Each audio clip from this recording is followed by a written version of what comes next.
Hello student, আসসালামু আলাইকুম।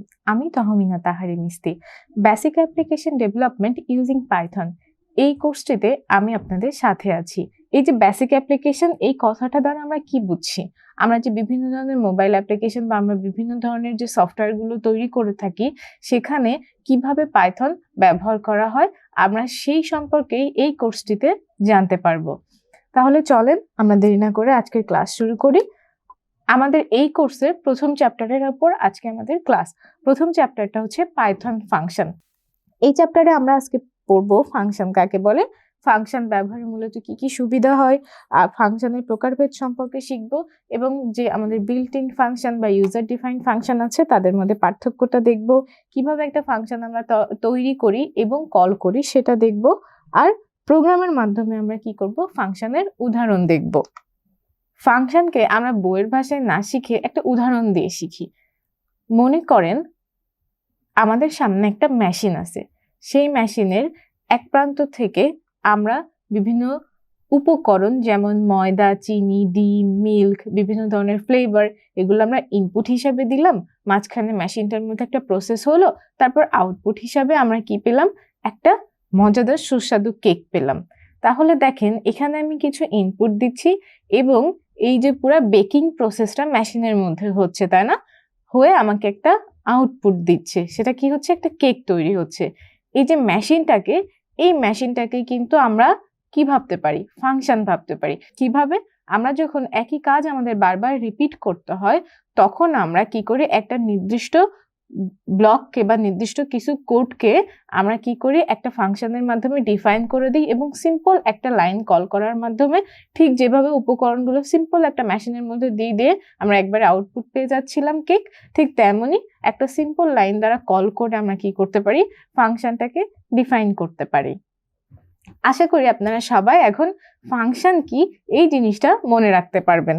তাহলে চলেন আমরা একটু ফর্মাল ডেফিনেশন পড়ে নিই, যেহেতু আমাদের পরীক্ষার খাতায় ফর্মাল লিখতে হয়, তাই না।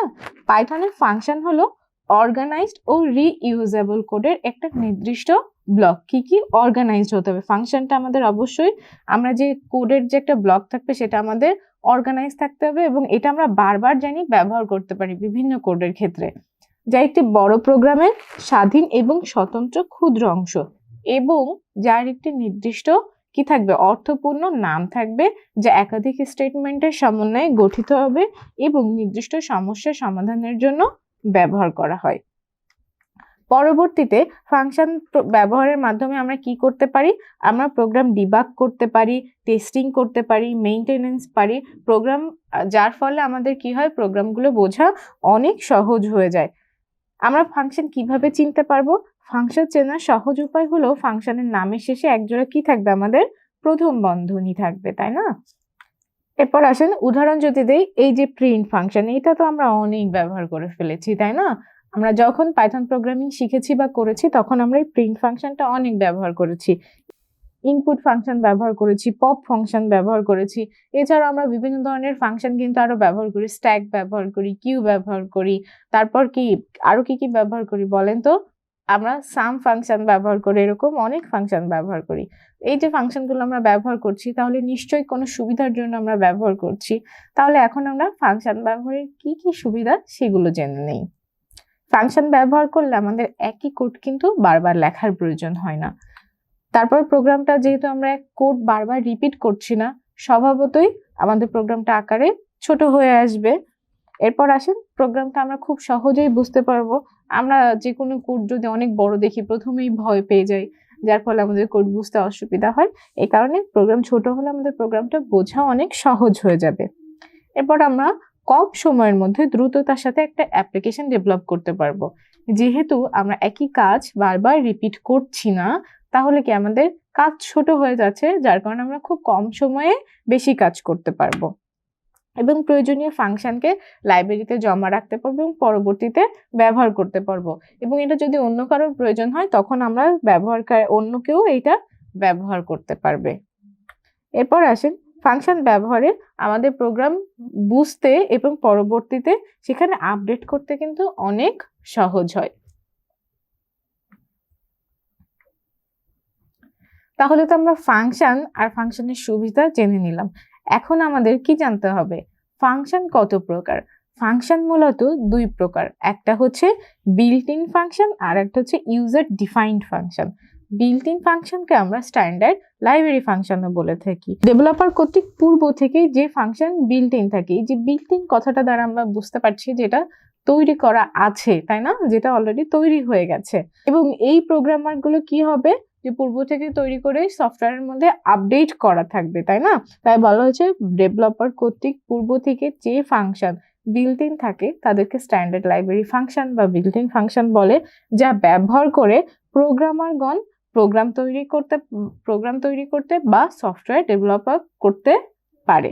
এরকম কয়েকটা যদি উদাহরণ দিই, এই যে প্রিন্ট ফাংশনটা কি, আমরা প্রিন্ট ফাংশনে যে কল করি, এই প্রিন্ট কল করার জন্য আমাদের তো ভিতরে অনেকগুলো কোড ডেভেলপার সাহেব লিখে রেখেছেন, তাই না। সেটাকে আমরা লিখি না, কিন্তু এটা আমাদের একটা স্ট্যান্ডার্ড লাইব্রেরি ফাংশন। কোনো একজন পাইথন ডেভেলপার এই ফাংশনটাকে সে টোটালি লিখছে, কোডটাকে সে তৈরি করে একটা ফাংশন বানিয়ে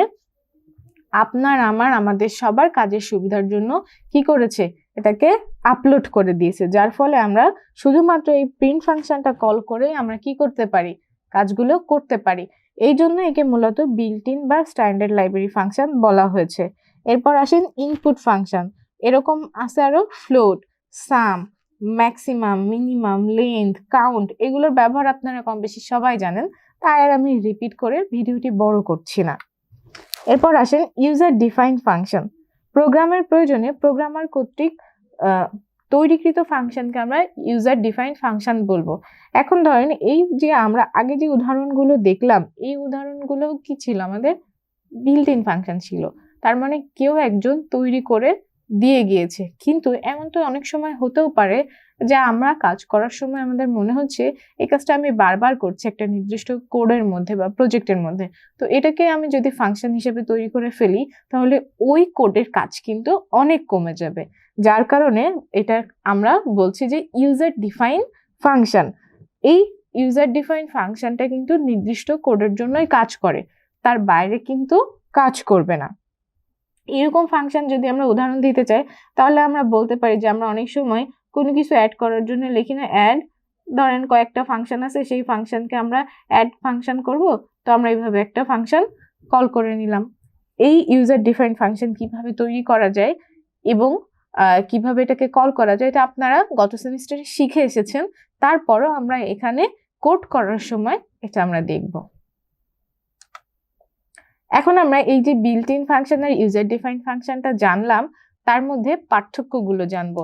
কেন বলেন তো, কারণ পার্থক্যটা পরীক্ষায় খুবই আসে এবং এটা খুবই ইম্পর্ট্যান্ট একটা প্রশ্ন আপনাদের পরীক্ষার জন্য। বিল্ট ইন ফাংশনটা কি বলছে, পূর্ব থেকে কম্পাইলার বা ইন্টারপ্রেটারের সাথে যে সকল ফাংশন দেওয়া থাকে তাকে আমরা কি বলি, লাইব্রেরি ফাংশন।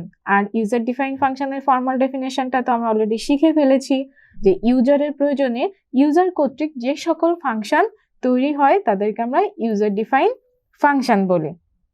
এরপর আসেন পাইথন ডেভেলপার্স কর্তৃক তৈরিকৃত ফাংশন হচ্ছে বিল্ট ইন ফাংশন, আর প্রোগ্রামার কর্তৃক তৈরিকৃত ফাংশন হচ্ছে ইউজার ডিফাইন ফাংশন।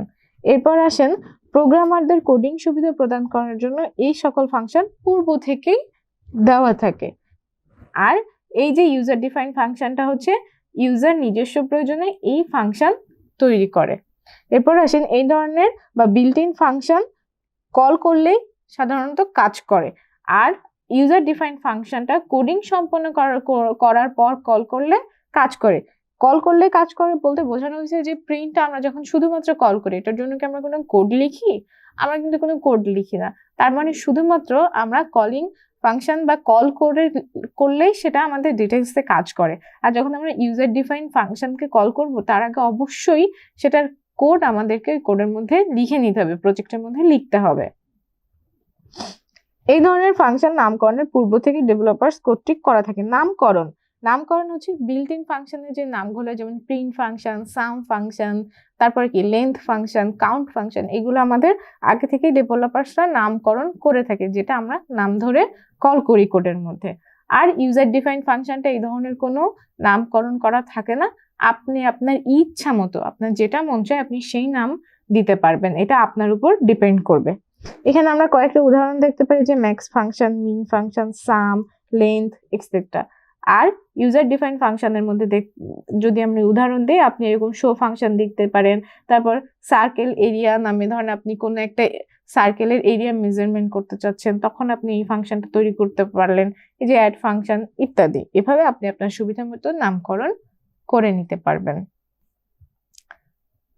আজকের ক্লাসটা এই পর্যন্তই। এই ক্লাসের বাকি টপিকগুলো নিয়ে আমরা পরবর্তীতে আলোচনা করব ইনশাল্লাহ। আজকের ক্লাস থেকে আমরা তাহলে যা যা শিখলাম, সেখান থেকে আমাদের সেমিস্টার ফাইনাল পরীক্ষায় কি কি প্রশ্ন আসতে পারে যদি একবার রিভিউ করে নিই। যেমন ফাংশন কাকে বলে, ফাংশন কত প্রকার, তারপর আসতে পারে আমার ইউজার ডিফাইন ফাংশন আর বিল্ট ইন ফাংশনের মধ্যে পার্থক্য কি। এই ক্লাস সম্পর্কিত আপনাদের যদি কোনো প্রশ্ন থেকে থাকে বা কোনো কিছু জানার থাকে, তাহলে অবশ্যই আমাকে কমেন্ট করে জানাবেন। Thank you. আসসালামু আলাইকুম।